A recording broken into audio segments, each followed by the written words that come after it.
Assalamualaikum warahmatullahi wabarakatuh. Hai teman-teman, kembali lagi dengan saya Mufliha Baktiar, SPD MPD. Saya adalah peserta Latsar CPNS 2022 gelombang 3 angkatan 8 Universitas Sulawesi Barat. Nah, kali ini saya akan membahas video infografis tentang kolaboratif. Pertama-tama, kita harus tahu apa sih itu kolaborasi. Jadi, kolaborasi itu adalah value generated from an alliance between two or more firms aiming to become more competitive by developing shared routines. Nah, maksudnya itu adalah kolaborasi itu nilai yang dihasilkan dari aliansi antara dua atau lebih perusahaan. Nah, tujuannya itu untuk menjadi lebih kompetitif dengan mengembangkan rutinitas bersama.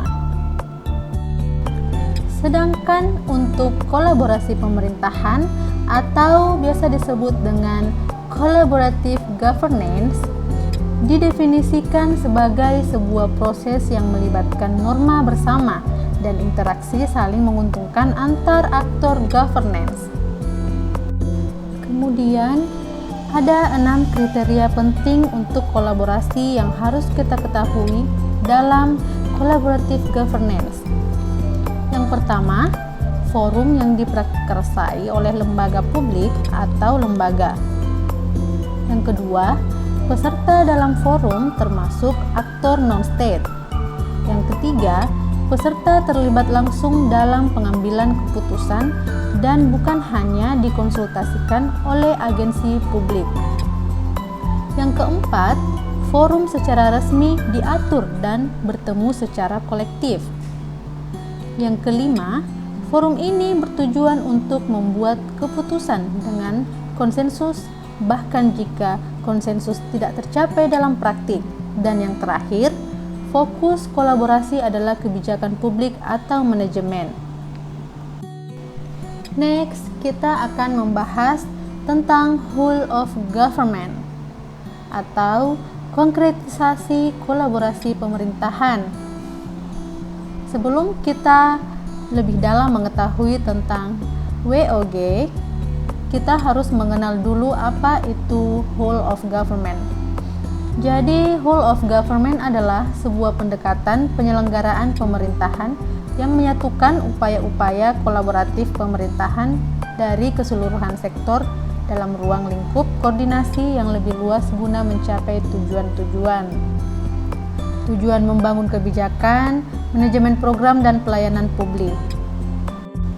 Jadi, pendekatan WOG ini sudah dikenal dan lama berkembang terutama di negara-negara Anglo-Sakson seperti Inggris, Australia, dan Selandia Baru.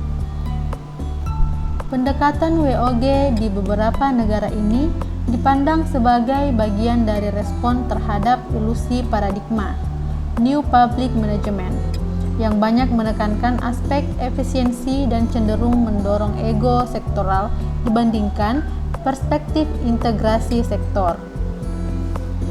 Jadi, pada dasarnya, pendekatan WOG mencoba menjawab pertanyaan klasik mengenai koordinasi yang sulit terjadi di antara sektor atau kelembagaan sebagai akibat dari adanya fragmentasi sektor maupun eskalasi regulasi di tingkat sektor.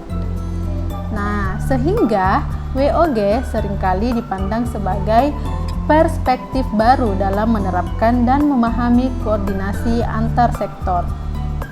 Setelah kita mengenal tentang whole of government, kita berada pada pengertian whole of government. Jadi, whole of government adalah denotes public service agencies working across portfolio boundaries to achieve a shared goal and integrate government response to particular issues. Approaches can be formal and informal. They can focus on policy development, program management, and service delivery.